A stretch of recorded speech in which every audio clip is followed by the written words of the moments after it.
Oh, baby.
Oh,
Look what I have, baby.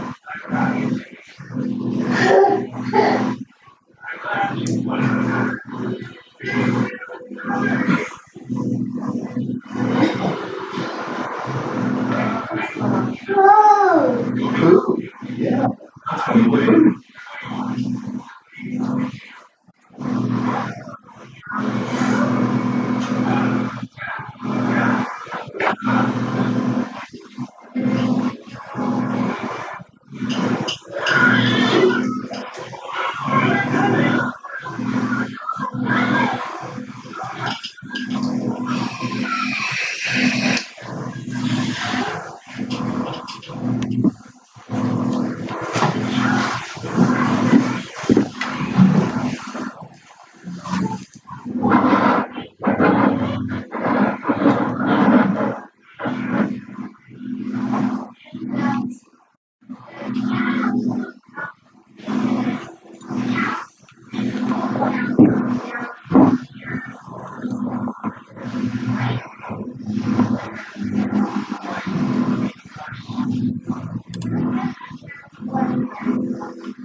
Thank you.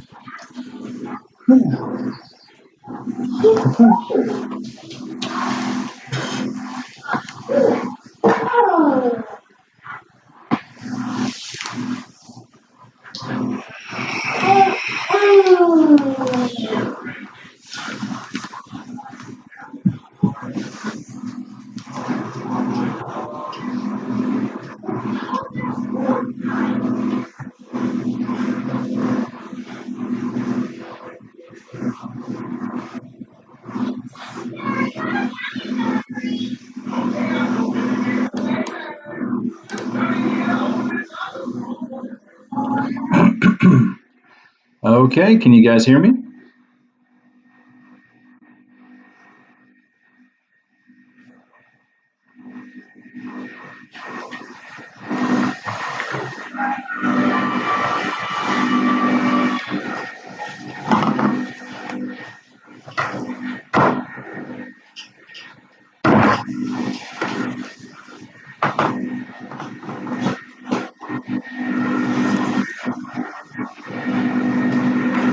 Hello, can you guys hear me?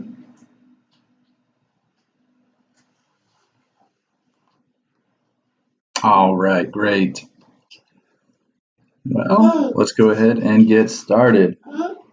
To begin, my kids are home sick today, so you may hear them in the background. Apologies for that. Good. And, switch this over.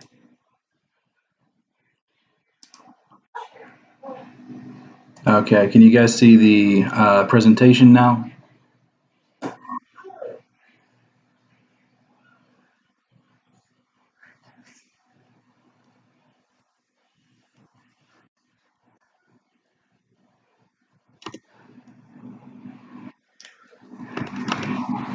Okay, good. Normally, I record from my home office where I have two monitors and I can keep an eye on the chat on the second monitor, but I've got to record on my laptop today so I can keep an eye on a very rambunctious 2 year old. All right. Hey, quick question. Ashley Barter. Great. What is it?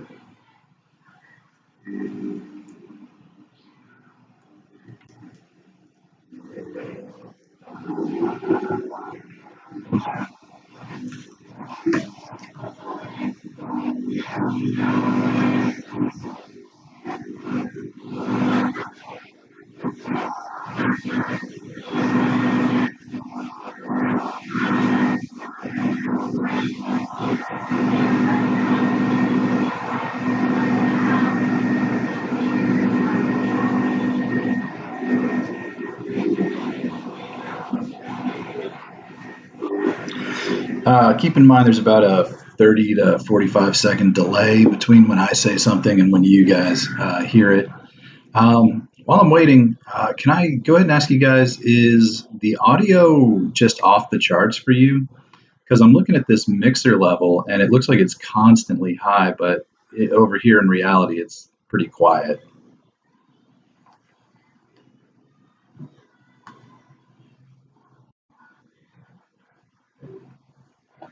Yeah, sure, no problem. For the exams? Yeah.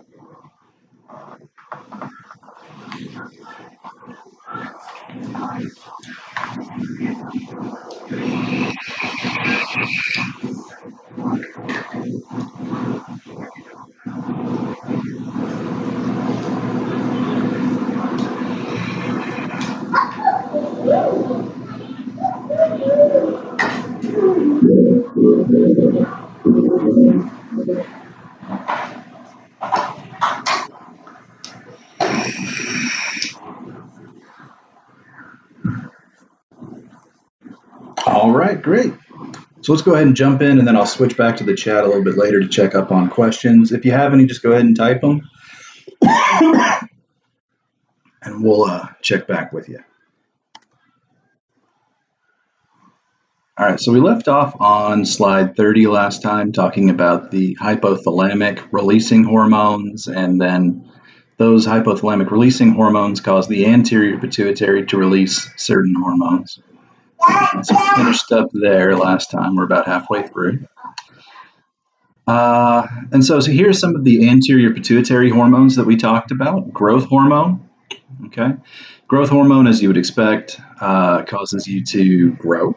It also has metabolic effects. So it decreases the rate of carbohydrate usage and it's going to increase the rate of fat usage. And if you watch live TV, I wish I wouldn't get emails while I'm doing this. If you watch live TV, there are a lot of commercials out there now for growth hormone. They're claiming that if you take it, you can feel young again, lose weight, all this. I'm not sure exactly what the effects are of use of growth hormone. Hi, baby. Hi, baby. Sorry about that. I'm not sure what the exact effects are for the abuse of growth hormone, but I would look into it before considering taking one of those supplements. Prolactin, we talked about before, is responsible for the release, not release, production of milk in females. It has no known function in males. Now, when it comes to milk ejection, that's actually the hormone oxytocin. All right, so the release of milk is caused by oxytocin, which comes from the posterior pituitary. Prolactin is just responsible for making the milk. All right, so thyroid stimulating hormone stimulates the thyroid to release the hormones T3 and T4. Okay, adrenocorticotropic hormone, we've said before. Tropic means it's a hormone that'll act on another gland somewhere else. And then adrenocortico tells you it's the adrenal cortex. And that's going to stimulate the adrenal cortex to release cortisol and the other glucocorticoids. The main one is cortisol from the adrenal cortex. Glucocorticoid, this name, it means we're talking about a class of hormones that are cortical, meaning they come from the cortex, and then they're going to influence blood glucose levels.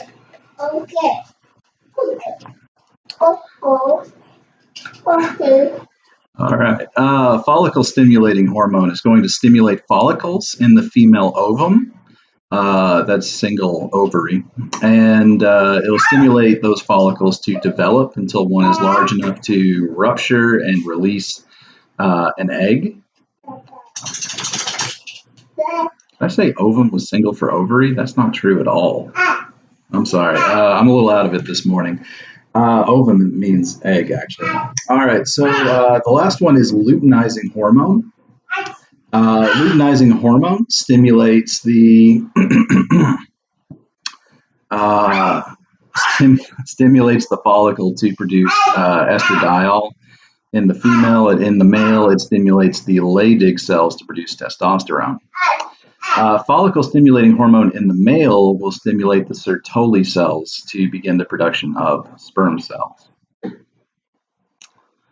All right, so TSH, thyroid stimulating hormone, is controlled by two methods in a three-step pathway. Basically, the hypothalamus releases thyrotropin releasing hormone, which stimulates the anterior pituitary to release thyroid stimulating hormone.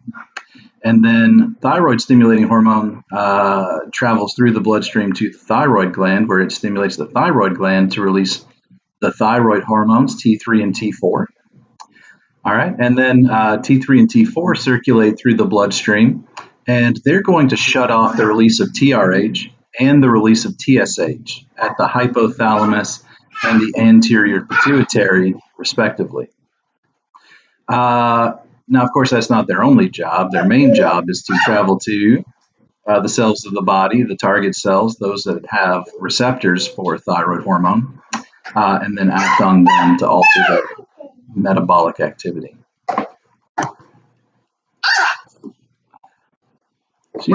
She's a cute baby. She was playing so nicely and quietly in the other room. I think she heard me talking to myself and is now determined to be in this room. All right.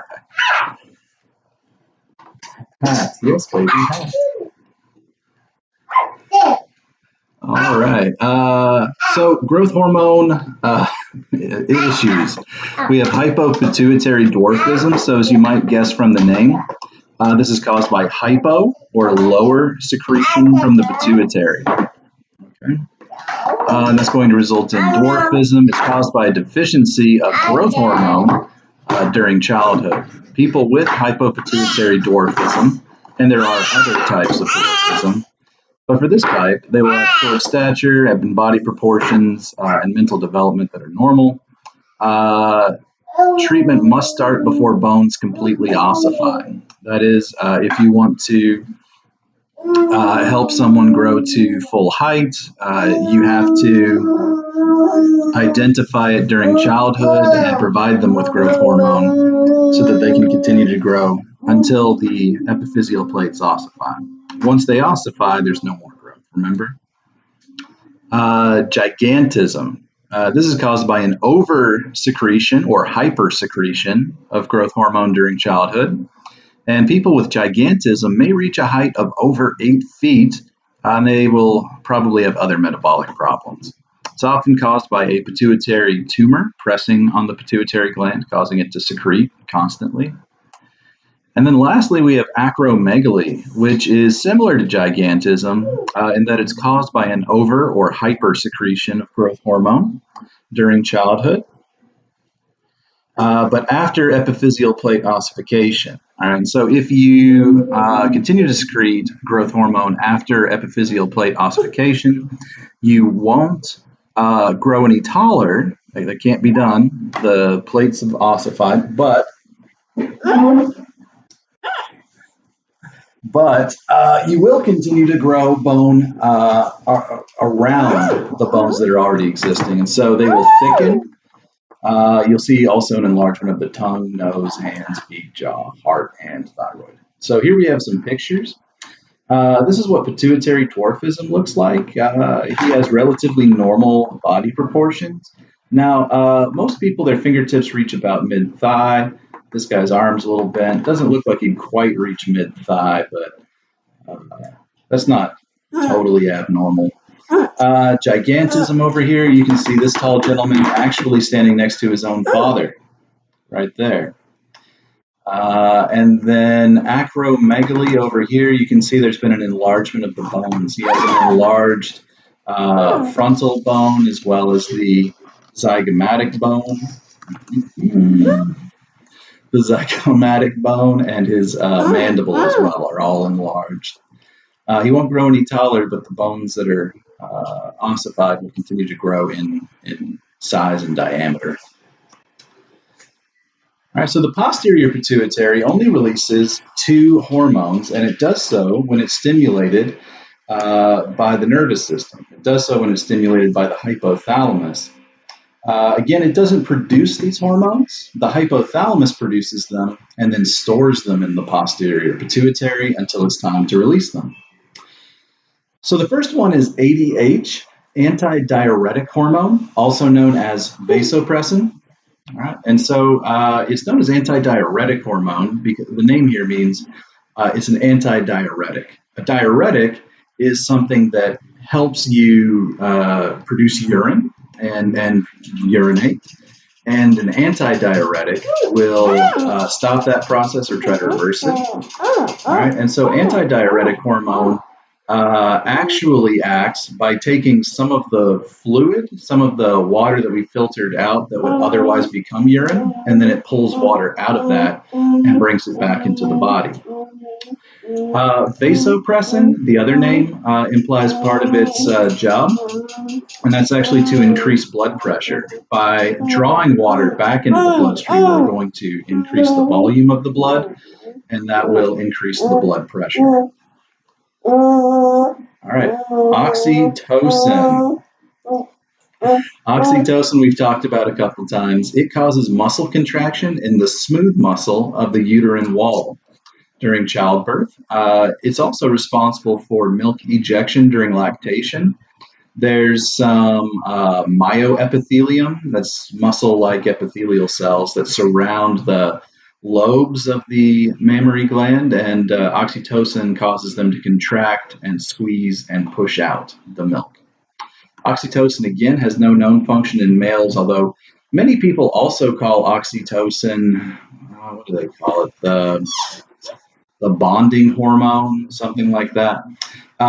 There is evidence that it has some small role in building relationships between people, but that's mainly between mother and suckling infant.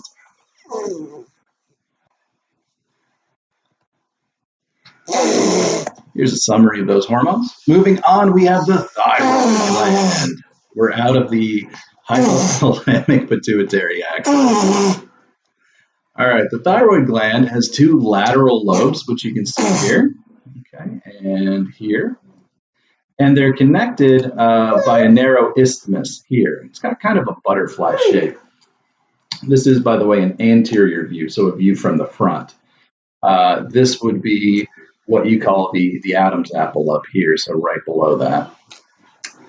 All right, lies just below the larynx, and it has a special ability to remove iodine from the blood. In fact, if you recall, the two main thyroid hormones are going to be, they're going to contain iodine. All right, so the two main hormones of the thyroid gland are T3 and T4, triiodothyronine and thyroxine. Thyroxine is also known as tetraiodothyronine, and tetra means four. Just an interesting side note, when you make a movie, all right, that's one movie. When you make a second movie, that's a sequel. When you make a third movie, that's a trilogy. You guys know what it's called when you make a fourth movie? Yeah, it's not quadrilogy. It's tetralogy, actually. Tetra being Latin, tri being Latin.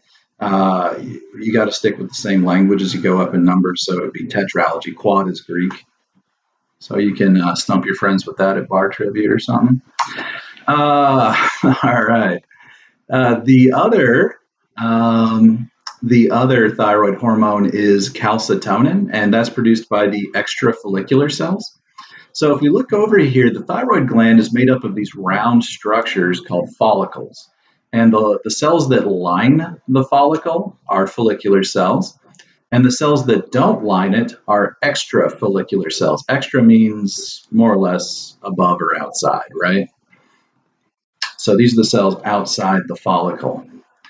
In here, in this circular space, is a thick fluid called colloid. Okay. And so the extrafollicular cells, they produce calcitonin. The follicular cells produce T3 and T4. All right, so we've mentioned the follicular, the colloid. We've covered this. This is what it looks like under a microscope slide. You've got the follicle. Okay, and then you've got some extrafollicular cells out here between the follicles. This is what T3 and T4 look like, and the only difference between them really is this fourth iodine on T4. It's missing from T3. Only difference. Now, T4 is kind of like the long-acting version of T3. T3 is metabolically active right away. T4 has to be converted to T3 before it can have the full effect. We can convert T4 to T3 outside of the thyroid, and we do. And so what happens is we release T3 and T4 together. T3 has an effect right away. T4 is like time release. Over time, we will convert T4 to T3 so that the thyroid can continue to have an effect.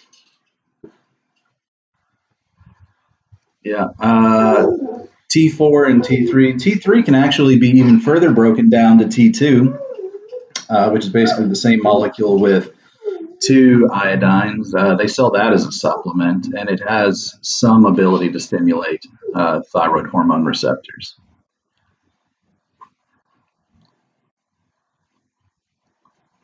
So if you have hypothyroidism and you don't want to take any drugs for it, you could always try that, I guess. Now, if you don't have hypothyroidism and you take it, I know that it will cause, over time, the thyroid to produce less natural T3 and T4, which would be bad. So you wouldn't want to take T2 for very long. just little spurts. All right, so here we have some disorders of the thyroid gland. Here we have infantile hypothyroidism, also known as, it may not be the kindest name, but cretinism.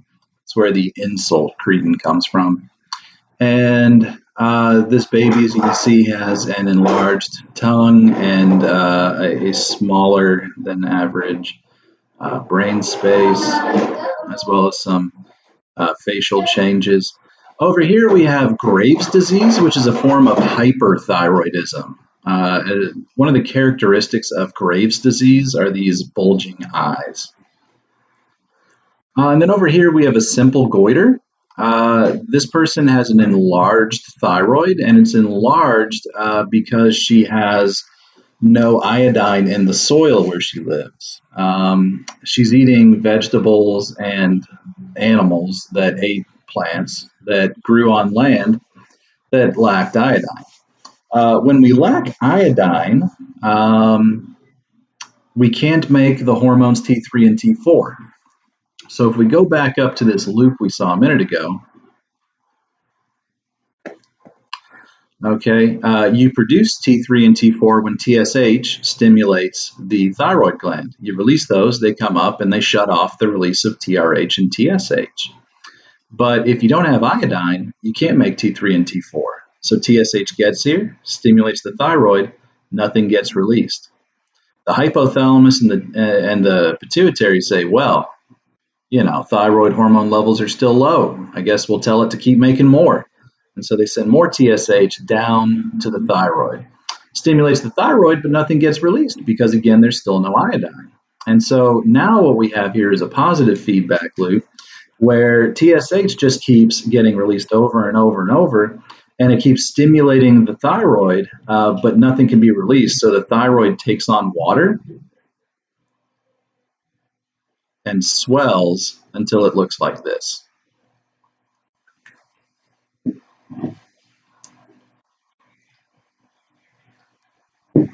All right, I'm going to check for questions. Let's see what we got.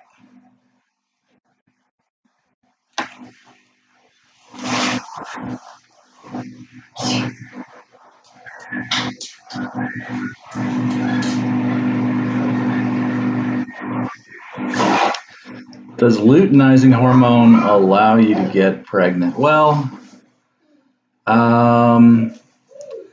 sort of. So luteinizing hormone stimulates the development of well, estradiol and progesterone, which are going to be involved in the release of the egg. I mean, it plays a role. Without luteinizing hormone, it would be difficult to release the egg. And if you can't release the egg, then you can't get pregnant. So it plays a role, although it's maybe not the most important hormone in that cycle. Follicle stimulating hormone, I would say, is probably more important. Follicle stimulating hormone directly stimulates the follicle to develop, enlarge, and then burst and release its egg. Let's see. Is this all being secreted through the bloodstream by the pituitary? Yeah, these are all being secreted into the bloodstream by the various glands. So the hypothalamus secretes, its hormone, whatever that may be, into the hypothalamic hypophyseal portal, that small network of blood vessels that will travel to the anterior pituitary. And then the anterior pituitary releases its hormones into the bloodstream. Those travel through the blood to the target organ. And then the target organ also, target gland, releases its hormones into the bloodstream.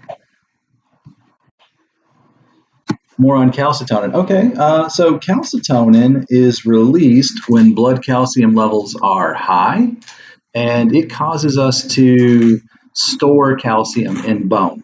When we did the blood unit, we talked a little bit about parathyroid hormone, and parathyroid hormone is kind of the opposite of calcitonin. You may remember parathyroid hormone is released when blood calcium levels are too low.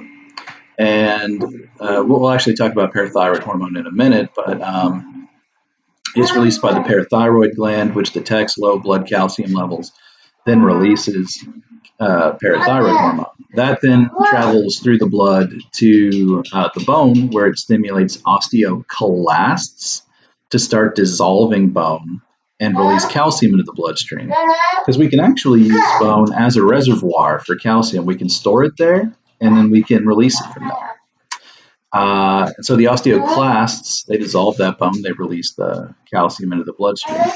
So we talked about that last semester. Calcitonin is kind of the opposite, where it's going to stimulate cells in the bone to start laying down new calcium in the bone, kind of strengthen them back up, so that we can store the calcium for later when our blood calcium levels are low.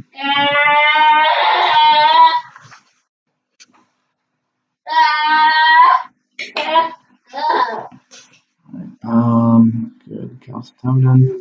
Any other disorders? Any of the disorders cause short life expectancy? Sure. So I think people with, we mentioned hypopituitary dwarfism, I think they experience a shorter lifespan, as will people with overactive thyroids, such as Graves' disease. Just about any of these could shorten life expectancy, any of these conditions we're talking about. I know acromegaly and gigantism definitely will shorten lifespans. Yeah. Hi, yes, it is being recorded right now, and when we finish the lecture, everyone will be able to follow this exact same link and watch it again. All right. Great. So I'm going to go back to lecture and we'll keep moving. Remember, you guys can type your questions and I'll check back in periodically. That was great. Thank you guys. So the parathyroid glands we were just talking about, they are here. They are 4 little bumps on the posterior side of the thyroid gland. Remember, para means outside of or next to. So the parathyroid glands are outside of or next to the thyroid. And we saw before the thyroid from the front, the anterior view right here. Okay, we switch around to the back.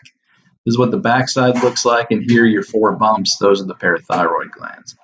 Now, there are usually 4 parathyroid glands, but this is somewhat variable. Not everyone will have 4. Some will have 2, some will have 3, but most people have 4. And they secrete one hormone, only one hormone, and it's called parathyroid hormone. How easy is that, right? Some people call it parathormone, which just hits me so wrong. I hate that. But yeah, parathormone, you'll see that written in some places. And it regulates calcium. I should also say it regulates phosphate levels as well, although mainly we're concerned with calcium because we're responding to low calcium levels. All right, so parathyroid hormone, it will increase blood calcium levels. It responds to low blood calcium levels.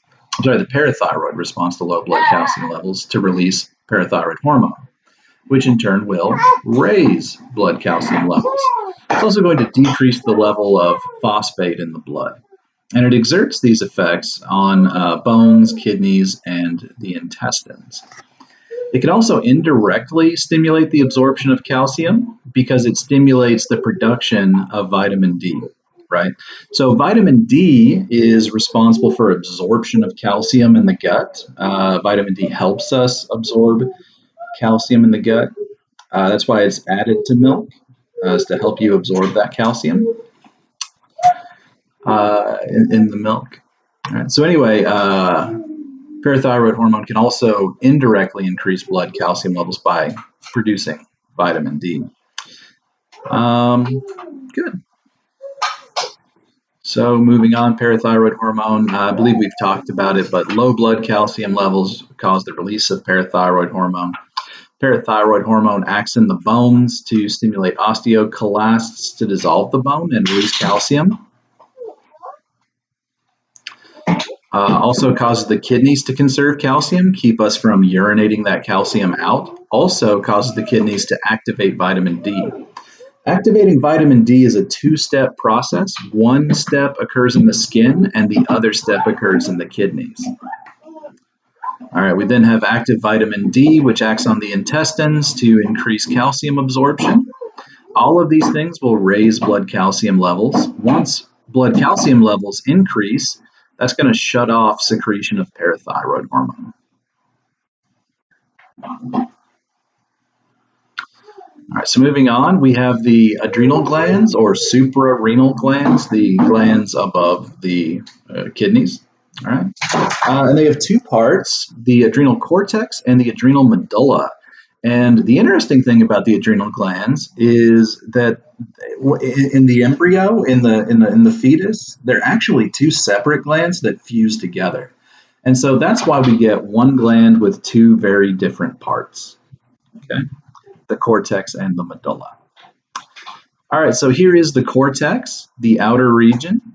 Okay, and then just a little piece of the medulla down here in the cross section. So you can see there are three zones of the cortex, the zona glomerulosa, fasciculata, and the reticularis. So the adrenal cortex is responsible for producing three main hormones. We've got the glucocorticoids, and the main glucocorticoid is cortisol. You also have the mineralocorticoids. We talked before about how glucocorticoid means it's a cortical hormone that acts on blood glucose levels. Mineralocorticoids are a class of hormone that acts on, you might guess, mineral levels in the blood, and that's kind of correct. The main one is aldosterone, and aldosterone is going to act to conserve sodium. And then the third hormone produced by the cortex is, we've said, testosterone. And for men, the amount of testosterone produced in the adrenal cortex is a small piece of the total. But for women, it's roughly 100%, pretty much 100% of the testosterone that they make comes from the adrenal cortex. We also have the adrenal medulla, which again came from basically a different gland that fused with the cortex here during development. And when we talk about the adrenal gland, most people are actually going to be thinking about adrenaline, and that comes from the medulla. Most people don't think about the cortex or the cortical hormones, but the medulla produces adrenaline and noradrenaline, or epinephrine and norepinephrine.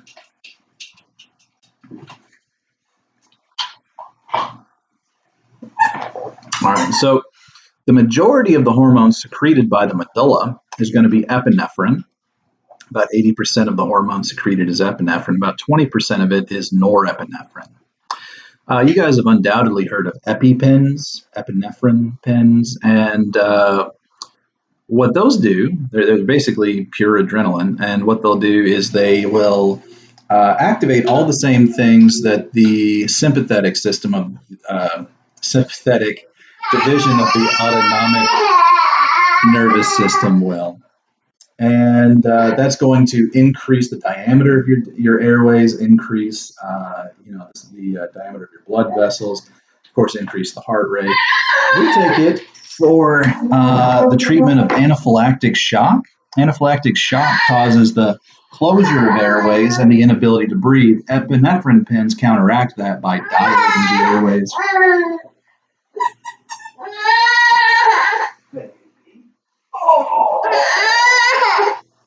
Hey.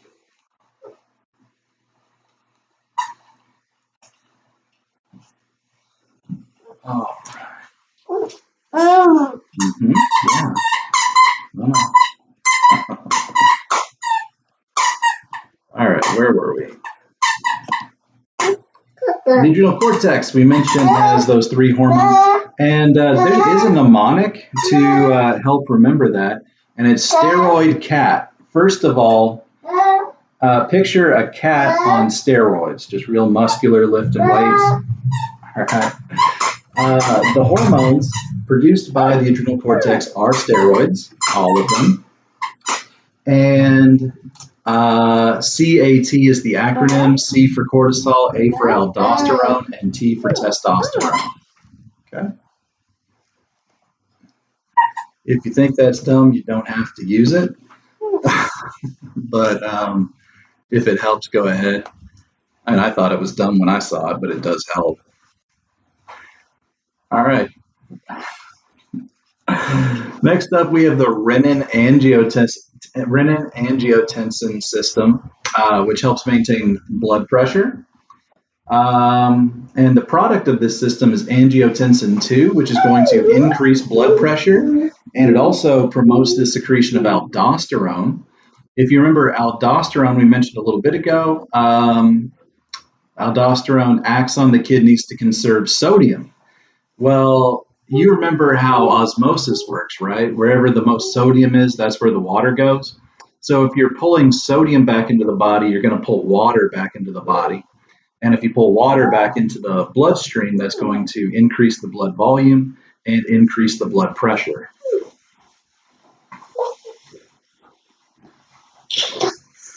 All right. Now, aldosterone also promotes potassium excretion, and that's kind of how it works. We pull sodium back in the body by sacrificing potassium.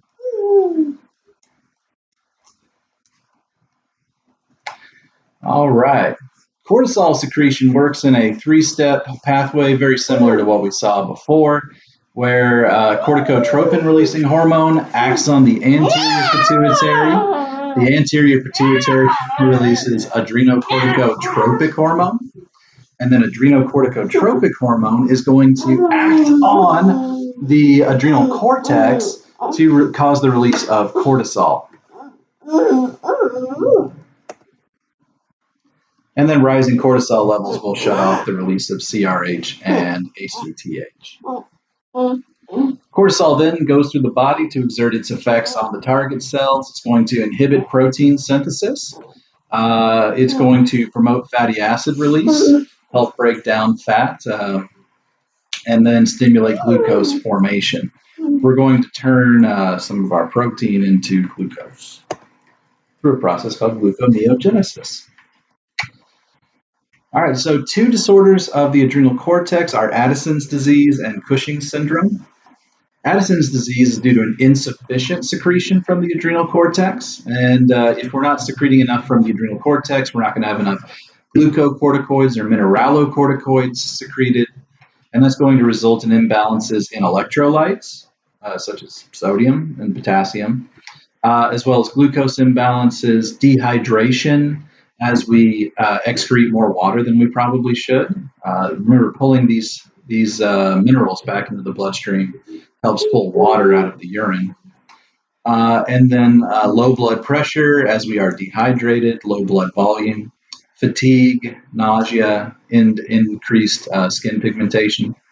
Addison's disease can be fatal due to the electrolyte imbalance. Cushing's syndrome is due to a hypersecretion of cortisol, and it's usually due to an adrenal tumor or excess secretion of adrenal corticotropic hormone by the anterior pituitary, which itself could be caused by a tumor.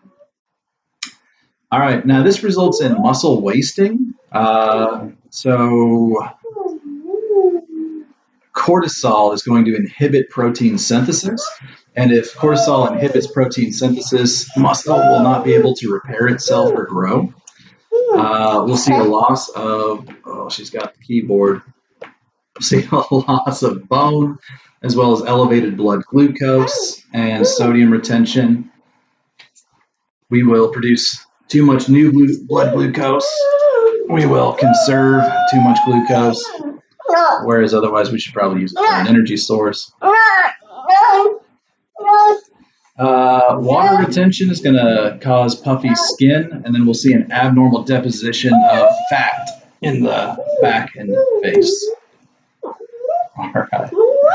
So moving on, we've got the pancreas, and the pancreas is a major organ, a major gland. It has both endocrine and exocrine function. So there are about 5 hormones secreted by the pancreas. The alpha cells produce glucagon, the beta cells secrete insulin, and the delta cells produce somatostatin.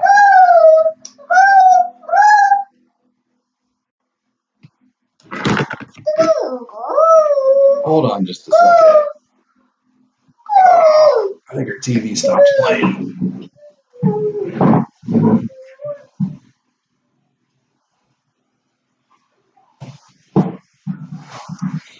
All right, I'm back.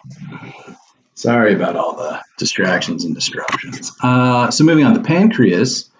It's an elongated, flattened organ, and back when we used to dissect these out of cats in Texas, not for fun, for class, uh, they were about the exact size, shape, and texture as a little strip of fajita beefsteak. If you ever had beef fajitas, just one of those little pieces, they're just like that in the cat, but pink. All right. And if we look down here at this cartoon cross section, you can see this round structure that's called the acinus, and it's lined with glandular epithelium, and it's going to secrete its product out here and into a duct. All right. Now, this gland structure here, which secretes into a duct, can you guys remember, is that an exocrine or an endocrine gland?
Okay, so if it has a duct, thank you, Ashley, it's actually exocrine.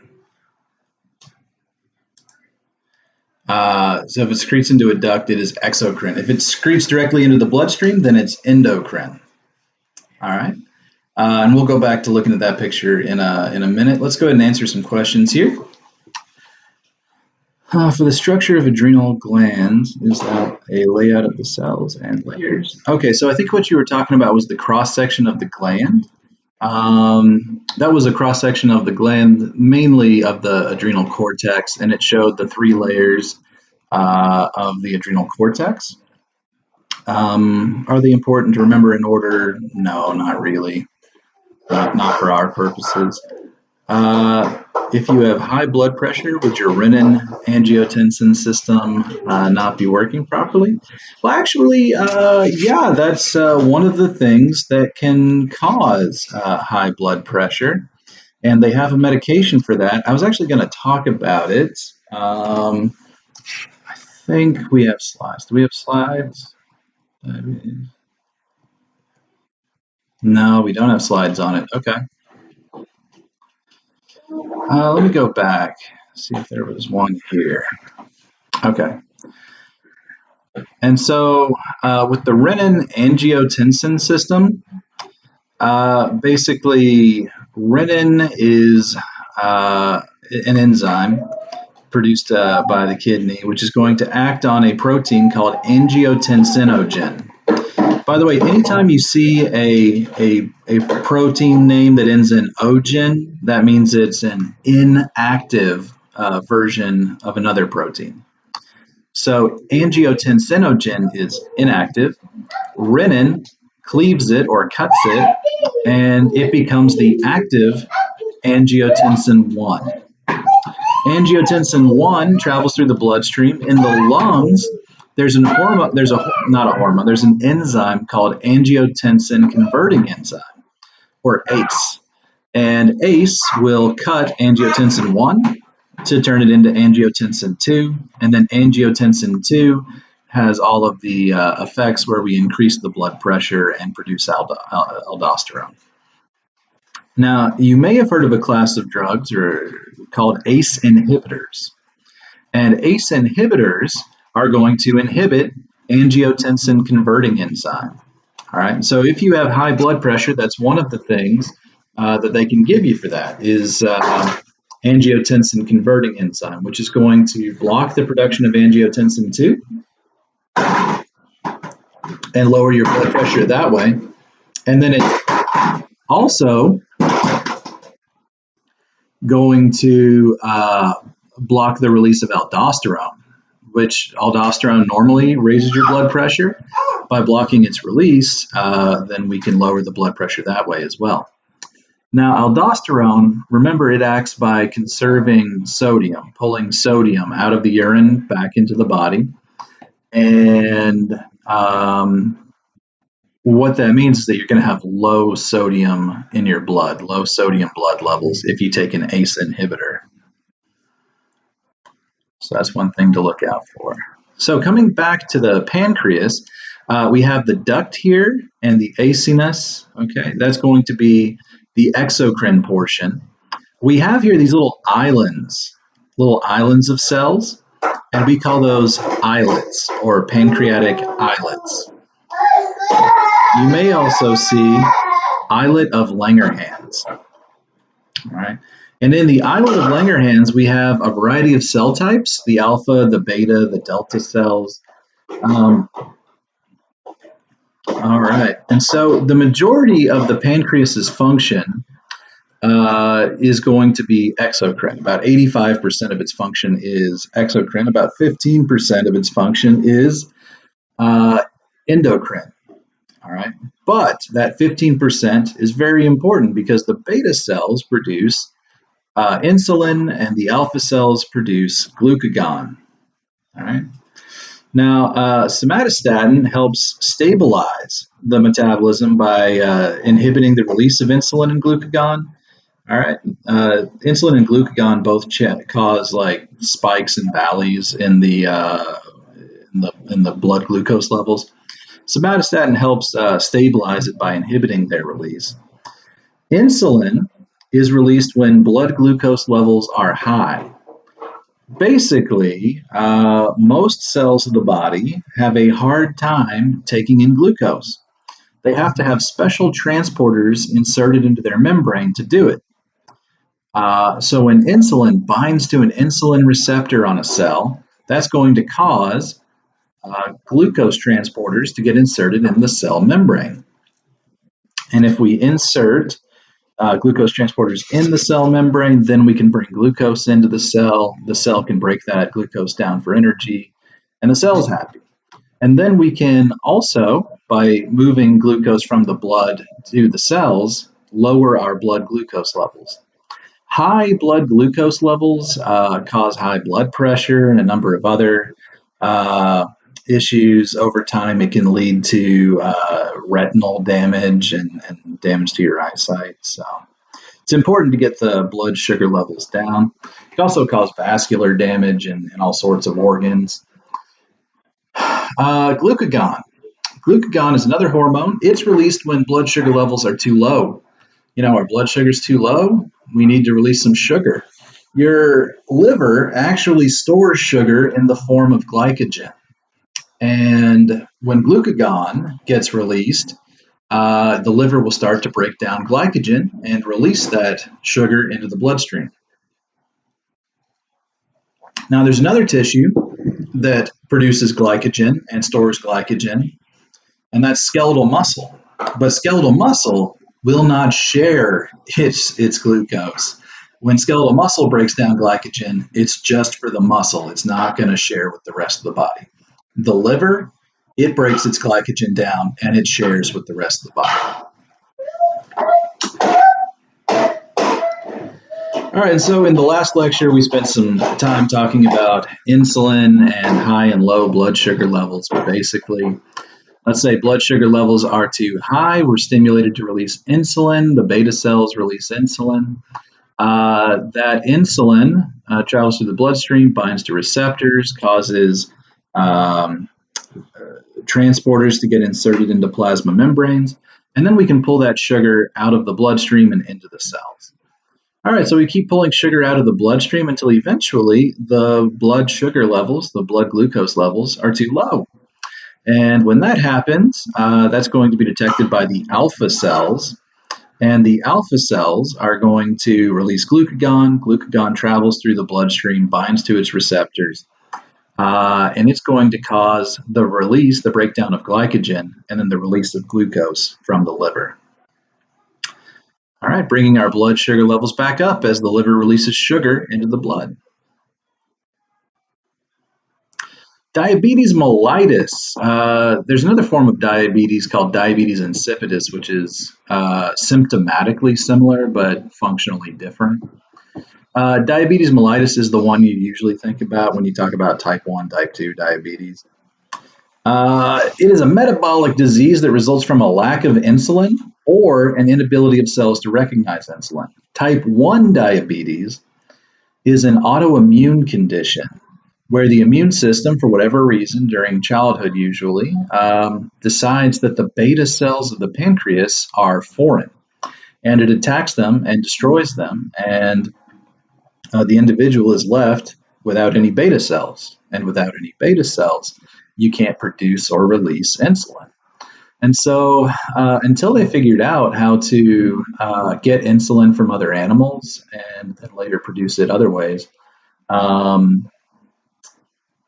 people with type 1 diabetes, it was a childhood wasting disease. It was a death sentence. They didn't make it long. Type 2 diabetes, it's commonly called adult onset diabetes, but that's really no longer accurate. It's becoming more and more common in children. And type 2 diabetes is a glucose insensitivity. I say we, I don't have diabetes, but people who have diabetes can produce insulin. They can produce insulin, but it's not received by the cells. You know, their insulin receptors are warped and non-functional some of the time, and so they're insensitive to the insulin. Their cells can't detect its presence. As a result, they don't get glucose transporters inserted into the membrane, and they don't get glucose into the cells. So the end effect is the same, but the process is radically different.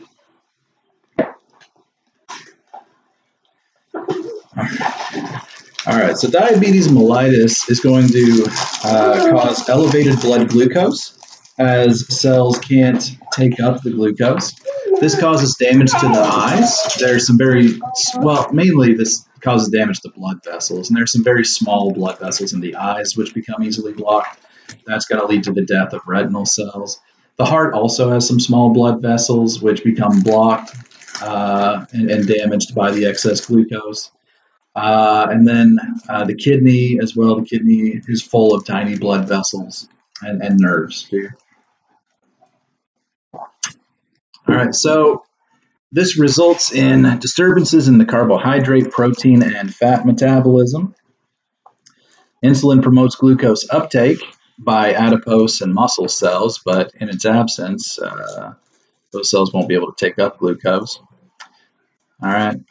This results in hyperglycemia, also known as high blood glucose, high blood sugar. The cells can turn to other sources of energy which promotes tissue wasting. So we may begin to break down skeletal muscle, break down the protein in it in order to produce energy. Because again, with diabetes, you can eat as much as you want, and that sugar is never getting from the blood into the cells. So as far as the body knows, you're starving, and it's as far as the cells know, you're starving, and it's going to start breaking down muscle for energy. Glycosuria is a condition where glucose spills into the urine.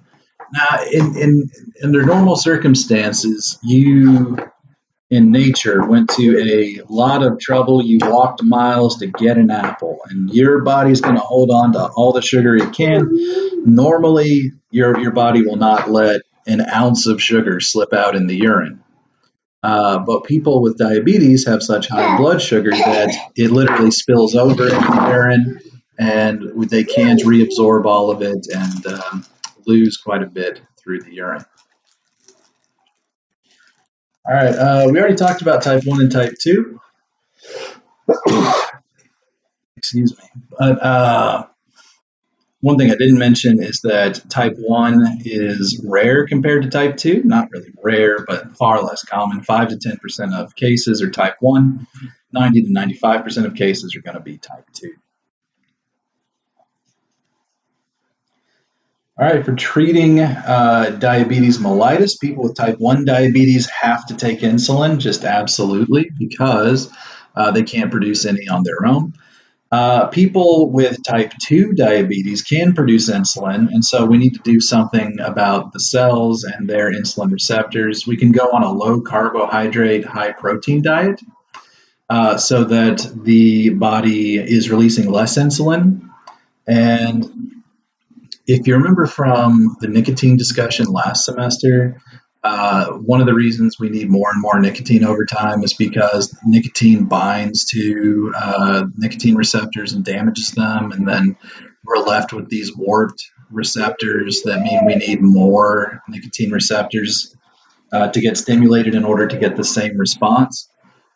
Anyway, that was from last semester. It's a similar idea here. If we have high blood sugar levels constantly and we continue to bombard our cells with insulin, insulin will bind those receptors again and again until the insulin receptors get warped and they can't get replaced easily. And so it's going to take more and more insulin to stimulate the cells. That's one way that we become glucose insensitive.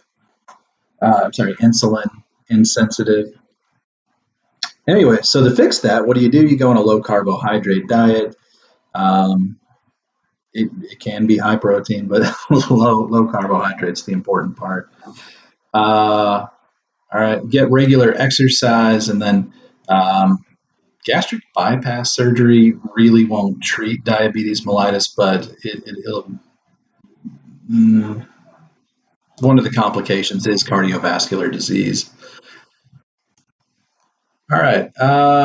Moving on. Other endocrine glands. We talked last semester about the pineal gland. It's in the back of the brain there. It secretes melatonin. Also regulates our circadian rhythms. Basically gets us prepared mentally for sleep.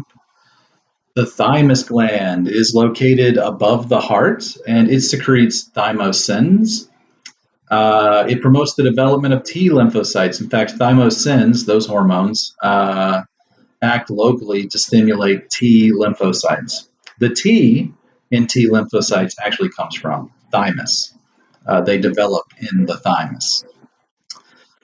And then they have an important role. The thymus has an important role in immunity. It is, again, large in the child and then shrinks to be quite small in the adult. And then in someone of advanced age, it will gradually be replaced with fibrous tissue. Reproductive organs. The ovaries produce estrogens and progesterone. I think we've talked about this. The testes, they produce testosterone. And then the placenta, we didn't talk about this, will produce estrogen, progesterone, and one gonadotropin. One gonadotropin. It's called, what is it?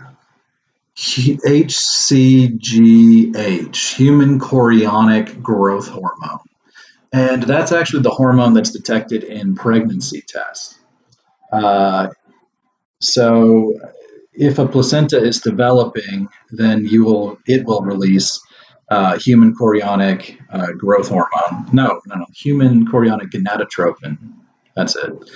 And that's the hormone. Yes, that's the hormone detected by pregnancy tests. Other organs include the digestive glands, the heart, and the kidney can release some hormones, mainly paracrine hormones. We'll talk about those definitely when we get to the digestive system. All right, so stress. Before we move on to stress, let's check for questions.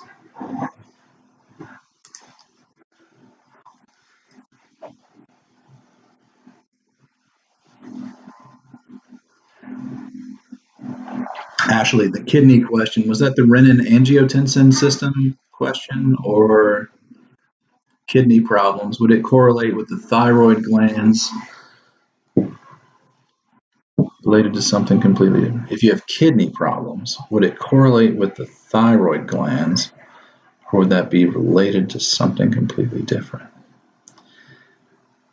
I'm thinking about it, and I'm not seeing a direct connection between the thyroid and the kidneys.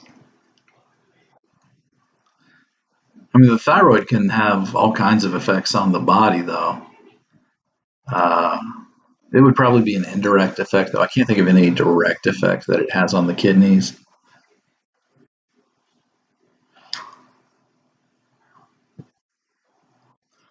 It may low progesterone. So low progesterone during pregnancy. Progesterone is important because it promotes implantation of the placenta. Well, implantation of the embryo into the uterine wall, and then development of the placenta. And so low progesterone can, yeah, actually disrupt the development of that physical link between developing life and uh, the uterine wall.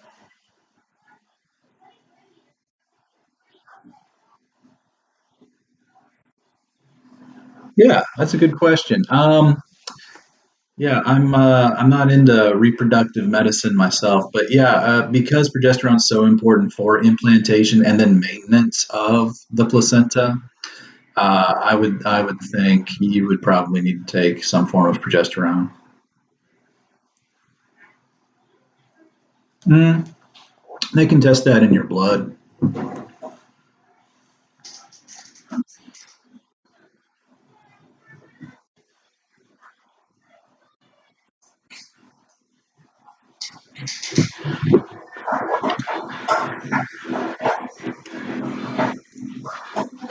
All right, I'm going to jump back into the lecture and I will check questions one last time at the end. We are just a couple slides from being done. I'm sure people want to get going. All right, so stress and its effects. Survival depends on maintaining homeostasis. Factors that change the internal or external environments are potentially life threatening.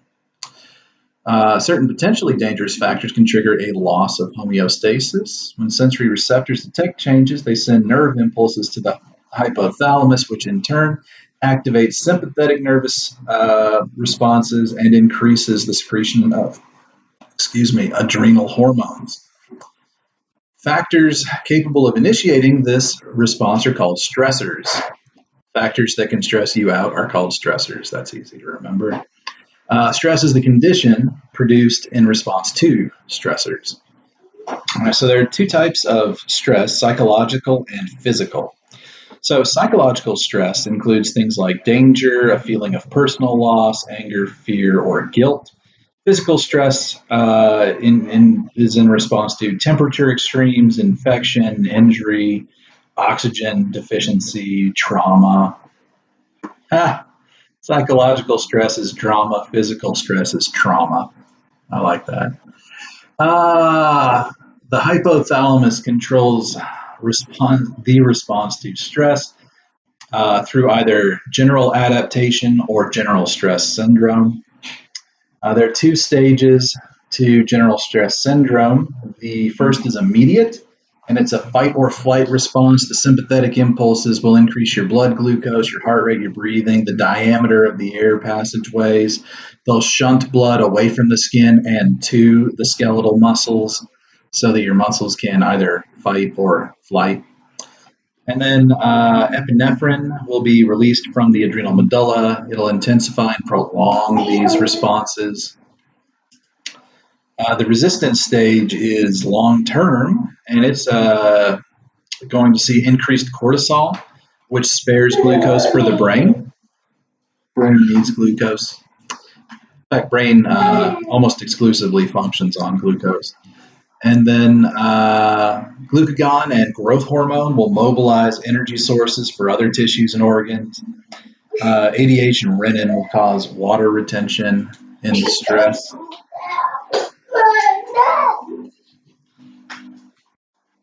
All right. So let's talk about lifespan changes. Baby. Oh, be just a second, baby. Endocrine glands are going to decrease in size, especially the thymus. Muscular and skeletal strength will decrease as our growth hormone levels decline. That part of the TV ad is correct. The ADH levels will increase due to slower elimination by the liver and the kidneys. And then calcitonin levels will decrease, increasing the risks for osteoporosis.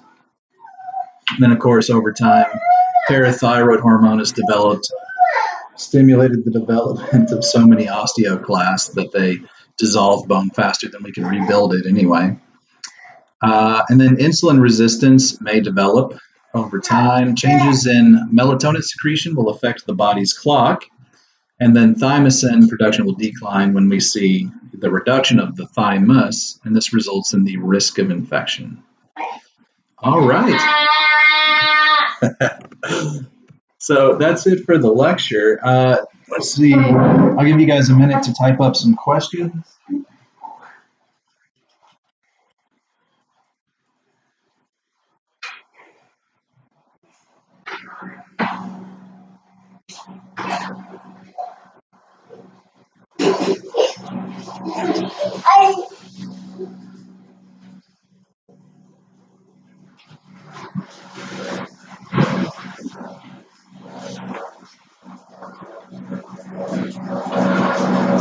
How can I access the assignments? Okay, so let's go to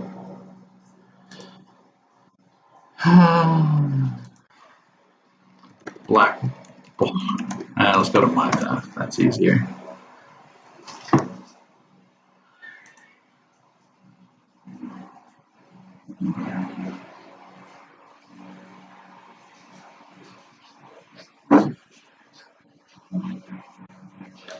Courses, Bio 139. Okay, we're here. Over on the left, there's a link here for the ebook. If you click it, it should take you to our course page. I am not a paid student, so I don't get access here, but you guys should. You can also go down here to the Connect assignments. They're all here for the semester. All right. Click the first one. All right, and this actually takes it to my view. We're looking at my view here. I can see 9 students are in progress, 3 have completed it, so that's 14 people have started altogether, 8 people have not started. I go back to home, I can show you here. This is what our course page should look like on McGraw-Hill Connect. Okay. Over here on the left, you can see the Smart Book. All right. Down here is the ebook. The ebook is basically just a flat PDF version of the textbook. The Smart Book is interactive and cool. I'm going to click the assignment here. I'm going to click Begin. And I just wanted to show you guys some things real quick while we're here.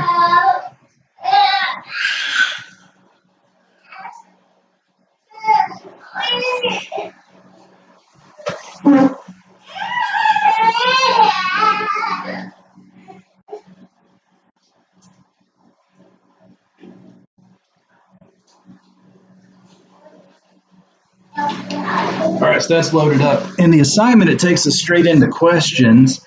As you can see down here, there are 53 left. You got to answer them correctly.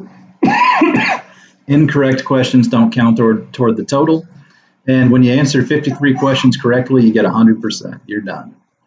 So which of the following are considered major endocrine organs of the body? If you're not sure, you can click over here, read more about this, and find out. Major endocrine glands of the body. All right, so let's go ahead and look. The major glands. This text is dimmed. Why is this text dimmed? Because it's less relevant for you to study. That's interesting.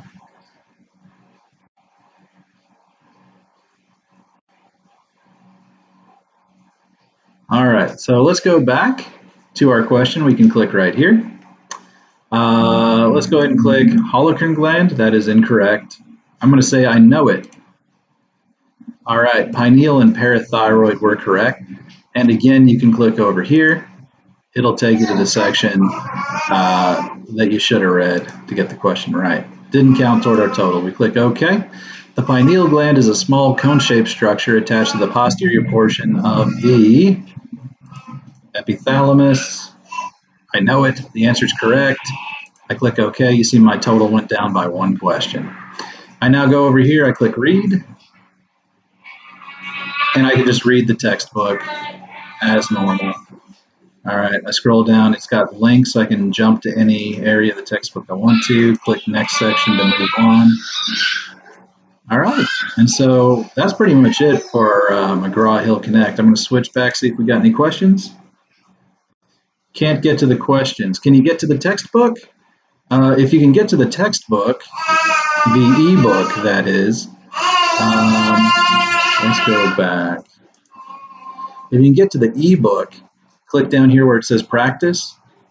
That'll take you back to the questions.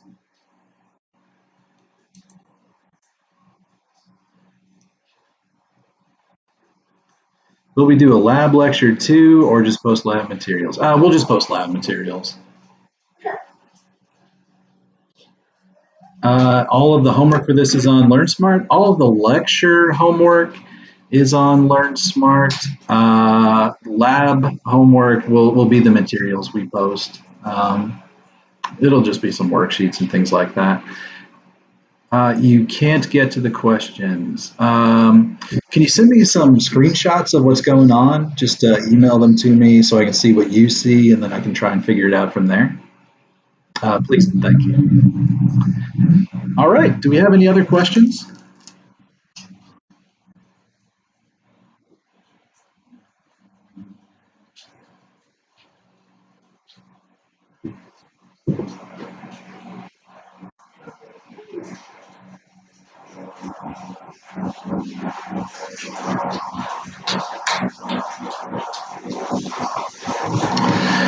The exam is 50 questions, and let's see, Bio 139 syllabus. Let's check the date for that. It's in the syllabus. All right. There we go. That's going to be Tuesday, January 28th.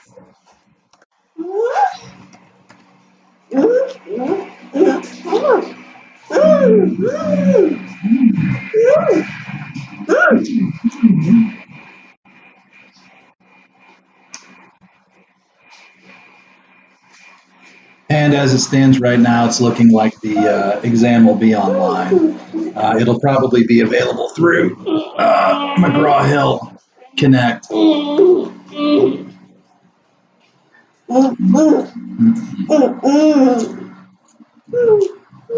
All right. Well, if that's it, thanks for tuning in, guys. I appreciate it, and we'll see you guys next Tuesday.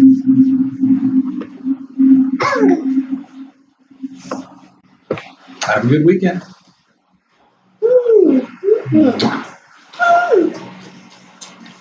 For this first one, you can take it from home, online.